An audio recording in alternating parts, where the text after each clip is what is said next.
"We can't keep doing this, Emma," my mother said, eyes fixed on the floor as my brother Alex shoved my belongings into trash bags. "The medical bills, the care, it's too much. You're becoming a burden." I sat in my wheelchair, still adjusting to life after the rock climbing fall that temporarily paralyzed my legs. The doctors were hopeful.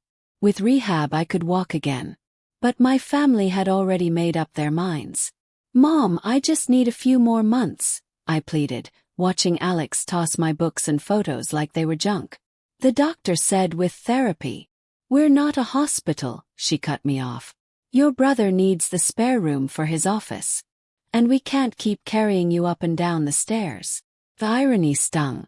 I'd been their safety net for years, paid for Alex's college, cared for Dad during his surgery, put my life on hold for all of them. Now, 3 weeks post-accident, they were done with me. Alex zipped the final bag without a glance. "Mom mentioned Aunt Marie had a guest room. It's not much, but—" "No," I said quietly, pulling out my phone. "I'll figure it out." Relief washed over their faces. They had no idea I'd been preparing for this. They didn't know the accident happened while I was scouting a route for my wilderness program, the same one that had caught the eye of a major adventure company months ago. I hadn't told anyone. I wanted to secure the deal first. "I've called a car service," I said, voice steady. "It'll be here in 20 minutes. "Don't be dramatic, Emma," Mom sighed. "Where will you go? You can barely take care of yourself." I glanced around my stripped childhood room. Just me, a wheelchair, and trash bags full of memories. "I'll manage. I always have." When the car arrived, it wasn't a cab, but a wheelchair-accessible vehicle. Their surprise was almost funny. Alex finally spoke. "Maybe we should talk about this. Now," I said, wheeling toward the door. "After you packed my life into garbage bags." The driver helped me in while my family lingered on the porch, awkward and silent. Mom kept glancing at the neighbors, worried more about gossip than goodbye. "At least tell us where you're going," she called out. Smiled. They didn't know I'd leased a fully accessible apartment downtown last week, the same building where I'd met with the adventure company before my fall. "Don't worry about me," I said as the driver secured my chair. "You'll hear all about it soon."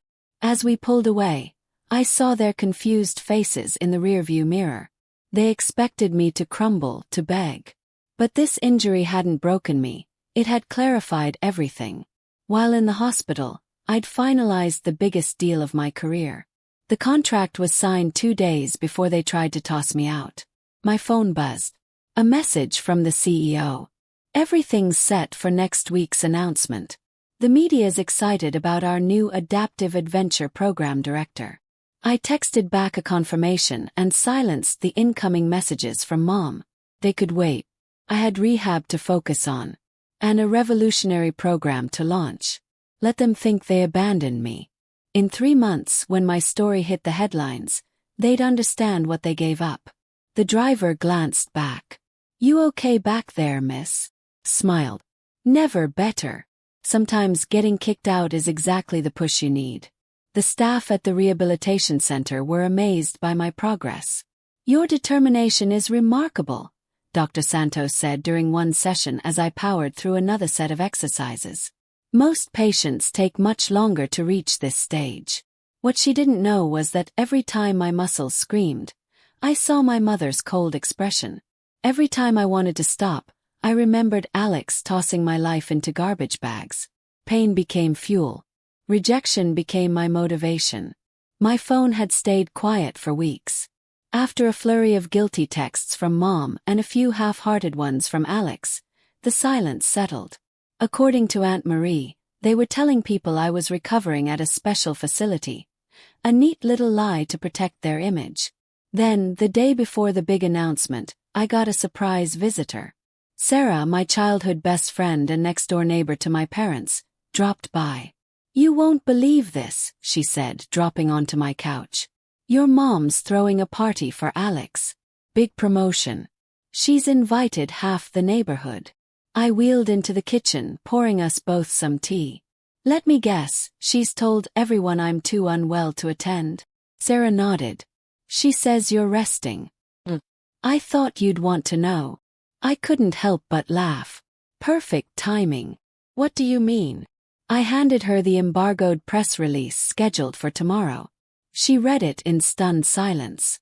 Revolutionary Adaptive Adventure Program launches. Led by accident survivor Emma Micho. Her eyes widened. Emma, this is incredible. You're going to be on national news. I nodded, sipping calmly. By Sunday's party, everyone will know why I'm not attending.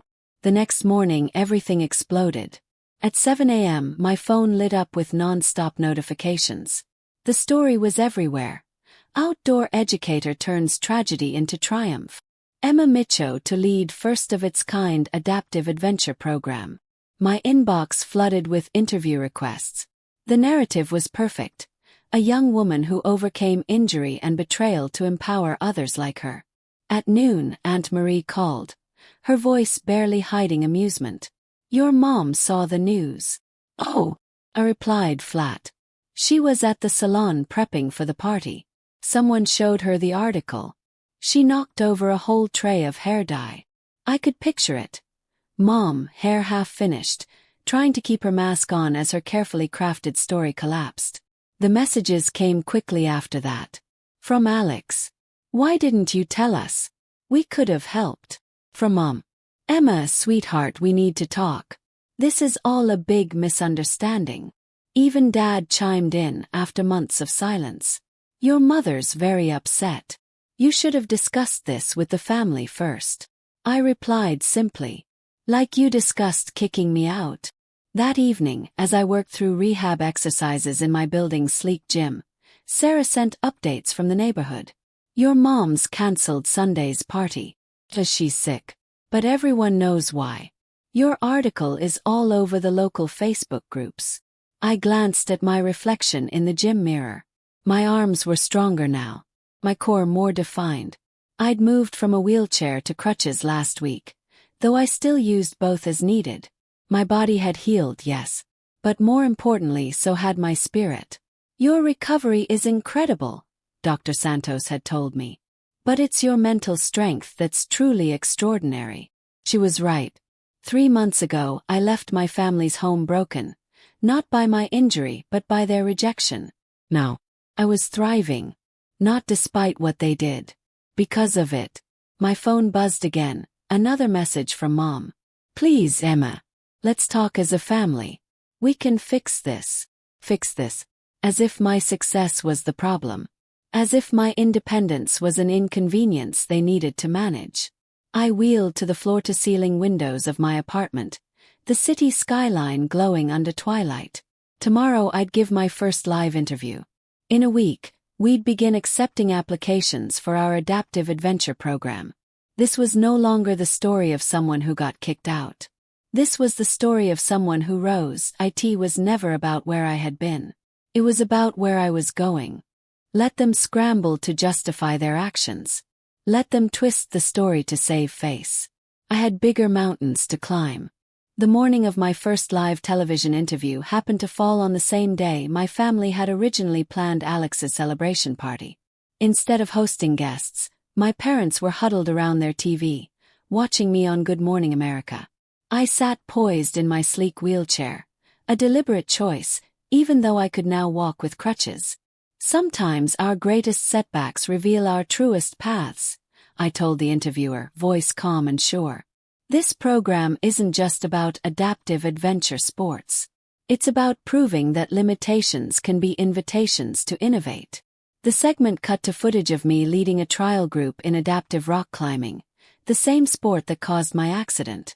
But now we had custom equipment, safety teams, and trained guides. We had a vision. The interviewer smiled. Your recovery has been extraordinary. What role did your family play in that journey? I didn't blink. Actually, my recovery taught me that sometimes you have to build your own support system. Not everyone understands that disability doesn't mean inability. The message hit home. Social media lit up with comments. People shared their own stories. Of rejection, of resilience, of family silence when they needed support most. That afternoon, while reviewing applications for the program's first session, I got a call from building security. Miss Micho, your parents are here. Should I send them up? Took a breath. Go ahead. They entered the apartment looking smaller somehow, less imposing than they'd been 3 months ago. Mom's perfectly styled hair couldn't hide her anxious fidgeting. Dad's usual stern presence was dulled by unease. Emma. Mom began, scanning the apartment. We've been trying to reach you. I know, I said, motioning for them to sit. They perched awkwardly on the couch, taking in the wide, open layout, an elegant space with thoughtful adaptive modifications.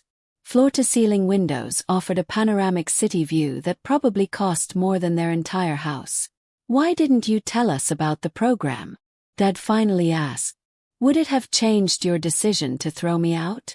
I replied. The silence was answer enough. We were scared, Mom said softly. We didn't know how to handle it. So you decided not to handle it at all. I wheeled closer. You know what's funny? When I was still in the hospital, before you labeled me a burden, the company's CEO visited. He told me the accident made the program stronger. Because now I could understand our future participants on a deeper level. Dad shifted in his seat. We're your parents, Emma. We deserve to know. Like I deserved to know you were planning to evict me. Or did Alex's home office take priority over my recovery? The mention of Alex made Mom flinch. He's very sorry, she muttered. And the promotion? It's not going as expected. Smirk. Let me guess. The company didn't love the optics of a manager who kicked his disabled sister out of her home right before she made national headlines. They were quiet. Again. Emma, Mom pleaded. Please come home. We'll convert the study. Make it accessible. I glanced around. I am home. And I don't need your space anymore. What I needed was your support. And you showed me exactly how much that was worth. Tears welled in her eyes. We made a mistake. Yes, you did, I said simply. But it taught me something important.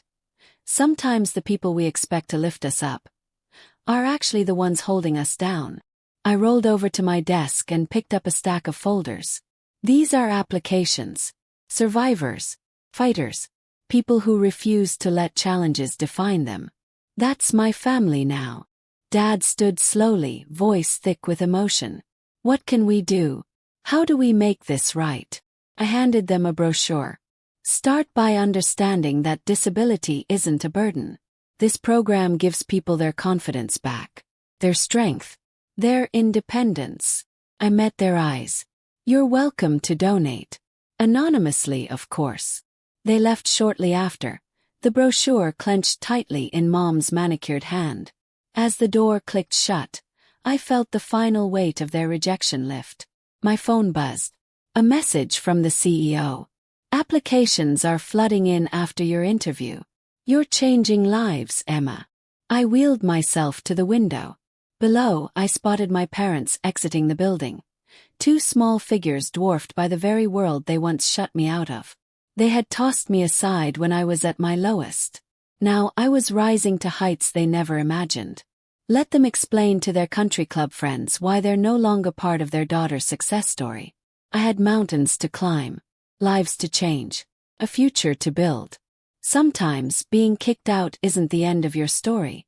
It's the beginning of your real one.